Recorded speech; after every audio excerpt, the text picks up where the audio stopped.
আসসালামু আলাইকুম আরহামাতুল্লাহি বারাকাতুহু। তোমাদের প্রিয় উপন্যাস সঙ্গীন প্রেরণার শক্তি সুরায়া রাফা পর্ব 14। বাড়িতে আসতে অরু সোজা চলে গেল নিজের রুমে ঢুকতে দেখতে অনু ব্যালকনিতে দাঁড়িয়ে বৃষ্টি দেখছে আর মুঠোফোনে কারোর সাথে কথা বলছে। অরু সেদিকে খুব একটা নজর দিল না, কারণ অরু জানে ফোনের ওপাশের লোকটা কে। তাই সোজা চলে গেল ওয়াশরুমে। একটা আরামদায়ক হট বাথ শেষ। চুল মুছতে মুছতে বের হয়ে দেখলো মাত্রই কথা শেষ করে রুমে এসেছে অনু। আজ রবিবার, তাই ও পার্ট টাইম নেই। তার ওপর আবহাওয়ার জন্য হসপিটালেও যেতে পারেনি সকালে, তাই তো আজ অসময়ে বাসায় আছে অনু। অরু বেরোতেই অনু শোধায়, এভাবে ভিজেছিস কি করে? অরু খাটে বসতে বসতে বলল, সে অনেক কথা পরে বলবো, তার আগে তুই বলো আপা, কৃতিক ভাইয়ার মা কোথায়? অরুর অযাচিত প্রশ্নে অরুর চোখ বড় বড় হয়ে গেল। ও সচকিত হয়ে অরুকে বলল, তুই হঠাৎ এইসব কথা নিয়ে কেন পড়লি? তার উপর কৃতিক ভাইয়া এখন বাড়িতেই আছেন, উনি ওনার মায়ের নামটাও শুনতেও পারেন না। অরু মনে মনে বলল, সত্যিই কি শুনতে পারেন না? তাহলে মাকে নিয়ে কথা বলায় আজ লোকটাকে ওভাবে মারলো কেন? কি রেখে ভাবছিস? আপা, বলো না ওনার মা কোথায়? অনু একটু ভাবুক হয়ে বলল, আমি খুব বেশি কিছু জানি না রে অরু। মায়ের কাছ থেকে যতটুকু শুনেছি, ওনার মা বাঙালি নন, আমেরিকান বংশোদ্ভূত, কোনো বিদেশিনী। শুধু বিদেশিনী নন, সবিজ জগতের কোনো নামকরা তারকা। যৌবনকালে কৃতিক ভাইয়ার বাবা যখন বিদেশে পড়াশোনা করতে আসেন, তখনই নাকি ভালোবেসে বিয়ে করেন তারা। অরু কৌতূহল নিয়ে শুধালো, তাহলে উনি চলে গেলেন কেন? অনু দীর্ঘশ্বাস ছেড়ে বলে, উনি ভালোবেসে বিয়ে সংসার করেছিলেন ঠিকই, কিন্তু নিজের কেরিয়ার কিংবা ফ্যান্সি লাইফস্টাইল কোনোটাই মায়া ছাড়তে পারেননি পরবর্তীতে। তাই খুব ছোট বেলাতেই কৃতিক ভাইয়াকে রেখে আবারও নিজ গন্তব্যে পাড়ি জমান তিনি। অরু জ্ঞানীদের মতোই মাথা দুলিয়ে বলল, ওই জন্যই কৃতিক ভাইয়া দেখতে পুরোপুরি বাঙালিদের মতো না, মনে হয় নানা বাড়ির চেহারা পেয়েছে।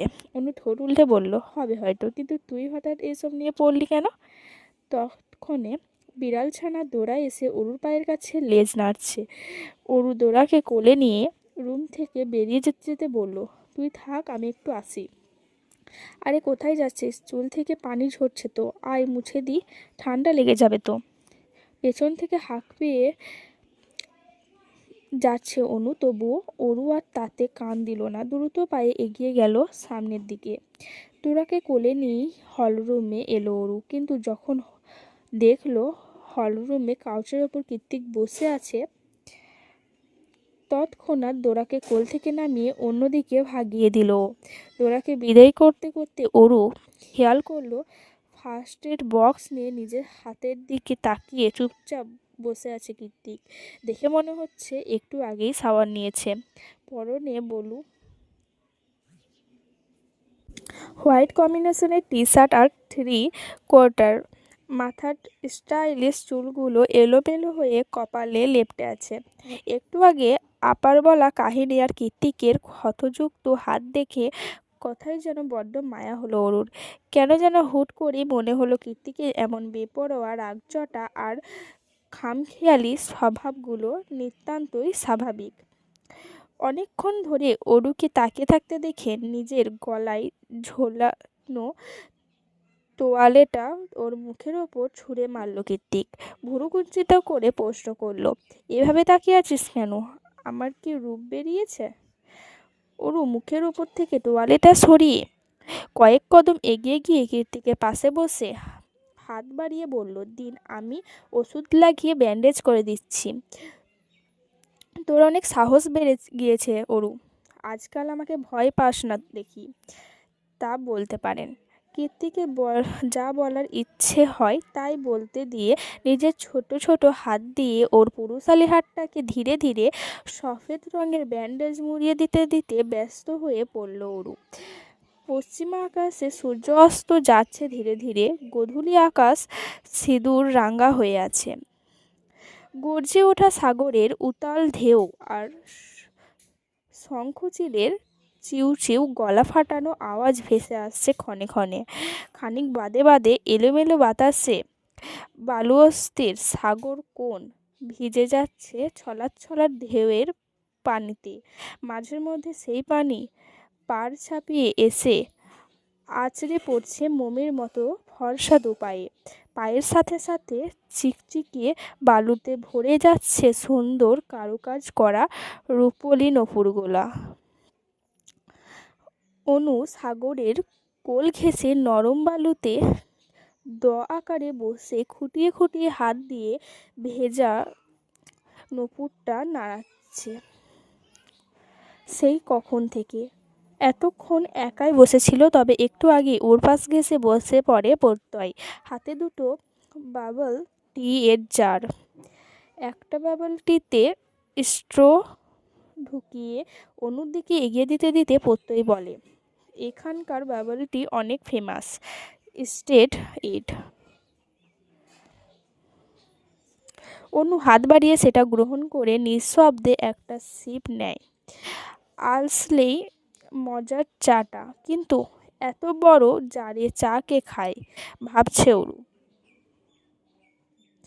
নিস্তব্ধ কাটিয়ে প্রত্যয় বলল, এবার বলুন হঠাৎ করে এই অধমের তলব কেন করলেন? তার আগে আপনি বলুন এত দূরে কেন নিয়ে এলেন? আমি তো স্রেফ হসপিটালের সামনে ওয়েট করতে বলেছিলাম। অনুর জবাবে প্রত্যয় হেসে বলে, আপনি কি করে ভাবলেন যে শুধুমাত্র দেখা করেই আমি ক্ষান্ত হব? প্রত্যয়ের কথার জবাবে অনু একটু ব্যথাতুল হেসে বলল, আমার জীবনটা সামনে থেকে দেখতে যতটা সহজ আর সাবলীল মনে হয় ততটাও সহজ নয় প্রত্যয় সাহেব। হুটহাট ডেটে যাওয়া, ঘুরে বেড়ানো, দুশ্চিন্তা মুক্ত হয়ে একাকী সময় কাটানো কোনোটাই আমার দ্বারা সম্ভব না। আপনি হয়তো আরও একটা জিনিস জানেন না, আমি আন্ডার গ্র্যাজুয়েট। ইন্টারমিডিয়েটের পর আর পড়াশোনা করা হয়ে ওঠেনি আমার। এগুলো আমাকে কেন বলছেন? অনু রোবটের মতো জবাব দেয়, আমি নিজেও জানি না আপনাকে কেন এসব বললাম, শুধু মনে হলো এটা বলা উচিত। প্রত্যয় সাগরের দিকে দৃষ্টিপাত করে বলল, তার মানে আপনি বুঝতে পারেন আমি আপনার জন্য কি ফিল করি, তাই তো? অনু জবাব দিল না, বরং আগের ন্যায় মাথা এলিয়ে দিল দু হাতের ওপর। অহেতুক তাকিয়ে রইল অন্যদিকে। তখনই কানে এসে পৌঁছালো প্রত্যয়ের ডিপ ভয়েস, আমাকে সময় দিতে হবে না, আমার সাথে সারাদিন কথা বলতে হবে না, আমাকে প্রেমিক ভাবতে হবে না, প্রেমিকার মতো আবদারও মেটাতে হবে না, আমার খোঁজও নিতে হবে না, শুধু একটা শর্ত। প্রত্যয় কথায় বেশ কৌতূহল বোধ করলো অনু, তাই এবার ঘাড় ঘুরিয়ে চাইলো প্রত্যয়ের পানে। প্রত্যয় আগের মতোই সাগরের পানে চেয়ে বলল, এক জীবনে আমি ছাড়া দ্বিতীয় পুরুষের কথা কল্পনাতেও ভাবা যাবে না, ব্যাস এতটুকুই। প্রত্যয় অনুর হাতুতে এলিয়ে দেওয়া মুখের পানে চাইল। সূর্যের নিগড়ানো শেষ আলোটুকু ধনুকের ন্যায় তির্যক হয়ে আছড়ে পড়ছে অনুর চোখে মুখে। ঘন প্লব বিশিষ্ট আঁখি দুটো টকটক করছে অশ্রুজলে। সোনালি আলোর ছটা আছড়ে পড়ে ছলছলে চোখ দুটো ঝিলিক দিচ্ছে বারবার। কয়েক সেকেন্ডের জন্য প্রত্যয় মনে হলো এগুলো কোনো চোখ নয়, বরং গহীন অভয়ারণ্যের মাঝে দুটো জলঙ্গা দিঘি। কাচের মতোই স্বচ্ছ সেই দিঘির মায়াবী জল। এই দিঘির মায়াতে হারিয়ে যাওয়া যায় অনায়াসে, অকপটে। প্রত্যয় নিজেকে হারিয়ে ফেলল অনুর দিঘির মতো টলটলে চোখে। অতঃপর অনুর প্রশ্নে আস্তে করে জবাব দিল, ব্যাস এতটুকুই। অনু এবার স্বার্থপরের মতো বলল, বিপরীতে আমি কি পাবো? যা চাইবেন তাই। অনু আড়ালে চাপা নিঃশ্বাস ছেড়ে বুক ভরে সাগর পায়ে নিঃশব্দ বাতাস ভেতরে টেনে নিয়ে কিছুক্ষণ চুপ করে রইল। তারপর জিভ দিয়ে নিজের শুকনো অধর ভিজিয়ে বলল, আমি আপনার শর্তে রাজি আছি পত্রের সাহেব। বিনিময়ে আমারও যে কিছু চাই। কি চাই? আমার মাথায় একটু হাত বুলিয়ে দেবেন এখন এই মুহূর্তে।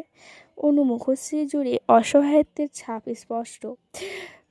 খুব অল্প বয়সে অনেক বেশি ভারী দায়িত্ব বহন করতে করতে ক্লান্ত মেয়েটা, অথচ এত কিছুর পরেও দিন শেষে নিজের ছেলে মানুষই, নিজের আবদার কোনোটাই তুলে ধরার জায়গা নেই। মা বোন থেকেও পৃথিবীর বুকে বড্ড একা এই অনু। ওর স্নেহের প্রয়োজন। দিন শেষে ক্লান্ত শরীরটাকে আগলে রাখার জন্য দুটো বাহুর প্রয়োজন, আর এই মুহূর্তে ও সেটাই চায়, অন্য কিছুই না। না কোনো শারীরিক চাহিদা, না কোনো কমিটমেন্ট, না সারপ্রাইজ, না কোনো আয়োজন, কিছু না। ওর শুধু একটা বাহুদর আর একটুখানি স্নেহের পরশ প্রয়োজন।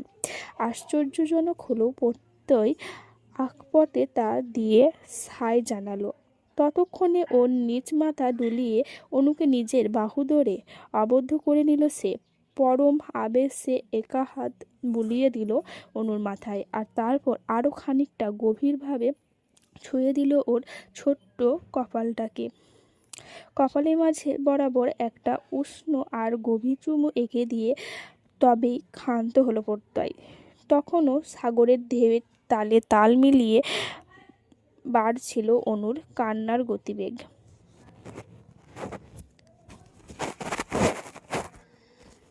আজকের এপিসোড এতটাই।